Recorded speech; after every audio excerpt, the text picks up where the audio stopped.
Welcome back, folks. Lighthead Online Video Show. Woo! We just had Joe Prater from Rebate Bus. Get on the bus, folks, because Joe Prater was on the Get a Grip on Lighting podcast. That was a fun one, and Greg and I are going to recap it for you right now. But before we do, I'd like to say that this episode of the Lighthead Online Video Show is brought to you by Keystone Technologies. Go to KEYSTONETECH.com, Greg. KeystoneTech.com.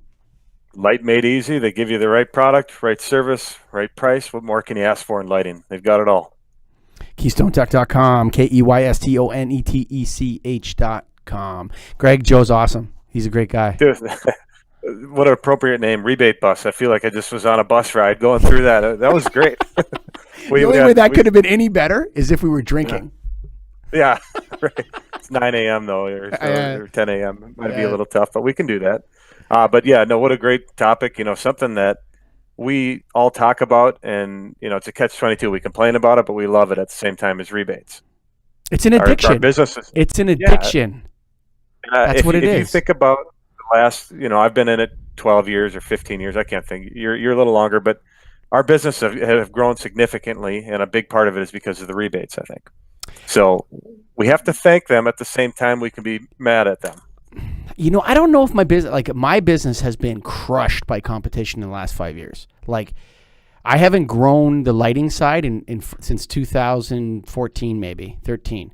When I told you guys that hey man, I'm in trouble in my market. I better do something else. And then I started doing the lamp recycling for everybody. If I didn't do that, man, my business hasn't grown at all. It's so competitive in Ontario because of rebates. There's so many players, dude. It's absolutely crazy. And like I was saying to Joe, the rebates really, what they do is they muddy the waters between who's good and who's an upstart, and they bring the good people down to the level, and they bring the low level people up. And I think that's a combination of rebates and DLC. I think those two things. And it goes we're on distributor side, manufacturer side, everything. So the big tier one manufacturers in lighting start with their product and give us a value-added sell, and we say, okay, that's all great. And then we end up, having to sell an off-brand, or we have to. The big manufacturers have come out now with their value line as well. Yeah. And what percent? I bet their value line has grown significantly, or whatever they might call it, their lower quality, cheaper price. That has grown significantly for them, but their higher end stuff has declined. I'm guessing most likely. I think it depends on the manufacturer. So I think there's certain different parts. What we're talking about here is the renovation of the existing environment using a rebate and lighting. That's what we're talking about, and that environment is dominated by the second and third tier players in this business. Dominated. Oh, for sure, and that's how they've grown, and that's why the big ones have come down. Because the littler ones took advantage of that and really dove into it. And a big part of it was because of the rebates. Offering, a lot of them look at what the rebates are and saying, well, I can sell it for this. Why not sell it for that? Yeah. To maximize rebates, because there's percentages assigned sometimes, and you know what they're looking at. So it's a catch-22, definitely. I don't know if I hate them or love them or both. Like the company Rebate Bus, it's an interesting idea. Like, that's something, a company that you and I could start if it was just lighting.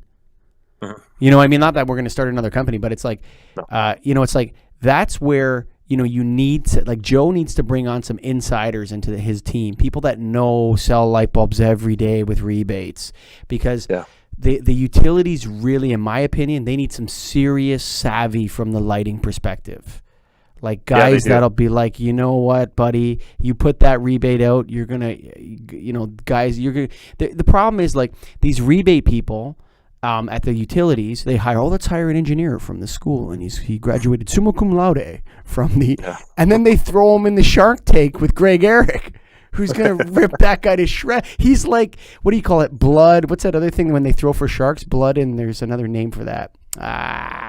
Blood and cum, what do they call it? Gum or something? Blood. There's like something you throw in for sharks. It's like, that's what they are. They're like swimming with sharks. Chum. Yes, chum. Blood and chum in the water. It's like these guys, like, yeah, buddy, I've been in this game for a long time, buddy. I've seen it all. You're going to come and tell me how it should be? I don't think so. I'll tell you how it should be, in a way. I mean, I don't mean to be cocky or whatever, but I think you feel the same way. Oh, yeah, you do. And there's turnover in those positions and companies, and they don't always get it. They throw numbers at it that sometimes we look at, and you brought it up in the show too, that the rebate is higher than what you pay for the product. Yeah. So now you just say, well, what can I get for it? What's the minimum rebate? What's the percentage? And that's how things are priced. And that just seems way out of line to me. I like a program that's based on energy efficiency. I know it's Kilowatt not as hours. straightforward. Yeah. Like, you're going to actually reduce this, and we're going to pay you that. And I've seen, utility companies change gear over the years. Some of them are saying, here's a flat amount, here's a percentage. And I think the percentage is the right way to do it. I think the easiest, anytime they do prescriptive, they're swimming in deep waters. Oh, for sure. And that's where it gets messy. Yeah. You don't want to get prescriptive on me, son. Right. Because that's where it gets trouble get for them. And I'm just trying to tell them, like, I'm not trying to be an asshole or whatever to these guys, but it's like, you guys don't know the lighting market. You do not know the street price of an LED T8 tube. You do not know it. And right. I know it.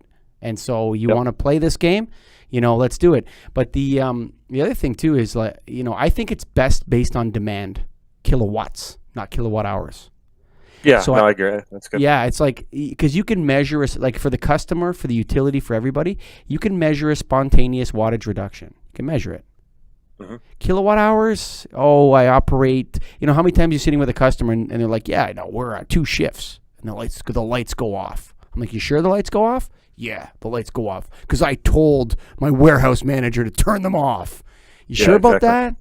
Okay, and then you do an energy study after the project, and the guy's saving way more than he was supposed to because they're leaving the lights on 24/7, right? So the idea of doing an application using kilowatt hours is dicey too. I think the best thing is to just do it on demand, on load, and that's it. And then everybody knows, the lights are on at some point, so just do it on demand.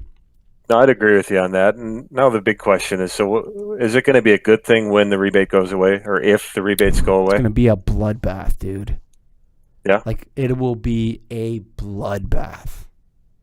People are going down. Oh, dude. Companies. When they jack those rebates out, it's going to cascade through the economy too in certain ways, because people will stop paying their rent, they'll abandon their warehouses. Like, there's like in Ontario, like there's like up here, I told you there's 15 guys, 16 guys, something like that up just like, walking distance from my shop that sell LEDs. All those guys are going to be gone. All of them. All they are is rebate chasers. That's it. That's all they do. Yep. And as soon as they cancel it, they're gone. They stop paying their rent. I mean, there's going to be a cascade effect through maybe not all of them, but a huge portion of them will be gone. It'll be a bloodbath, dude. Total bloodbath. Now, the nailed guys, I think will be able to weather the storm. Yeah, the people who have some history in it and really know lighting, and that's what concerns me to some degree, and with the customers we deal with, and I deal with it all the time. And Bill Hurd brought it up. Our biggest competitor is our uneducated customer base. Now, they go in and they get a good price from a guy that's just a rebate chaser, and then 3 years goes down the road and they have an issue. That person's going to be gone. And I don't know how we can ever state that enough to people. Can't overcome that, dude. The power of a low price is so hard to overcome. And it's the other thing too is, I love the way, 15 years ago you had these tier 2 guys, coming in price, going after Sylvania G and Phillips' business, and now they're talking like Sylvania G and Phillips. It's like, the low price, the joy of the low price is the feeling of a low price is long gone after the quality of it sets in. It's like, the other thing too is, I would throw out there's, who knows whose products are going to last and whose aren't. Right. I don't believe anybody's claims. No, because they haven't been around long enough to even have lasted the life that they're rated for. Never mind. I mean, never mind the life. You haven't even been in business for 50,000 hours. Right. What are you talking about? I've been in business for we've been in business at Atlas Lighting for 330,000 hours, something like that. Come on, son. No. Can't. Yeah. I want the guy to. I'll tell you right now. You out there walking Atlas Lighting, tell me you're the guy that sells the shit LEDs, and I'll buy from you. Just please do that. Please be the guy that says, I have no idea how long these are going to last, but I'm just going to give you the lowest price, and I'm being 100% honest. I just brought in a crate from China. I'm not going to give you any hour spiel because I'm sick of it, man. I'm sick of it. I don't know whose promises. I like the promises. I mean, let's be realistic in this industry, folks. Especially, I think the electrical guys will survive for sure, because, I think a lot of the nail guys will survive. But all those guys that are out there that jumped in the game in the last 7 years, this will be a bullet to the head for sure. And do you think it's going to happen? Are rebates going to go away? I think it has to happen politically. I think the utilities are addicted to them. They're never going to say, yeah, we're going to close that whole department with 50 people in it. See you later, guys. Right.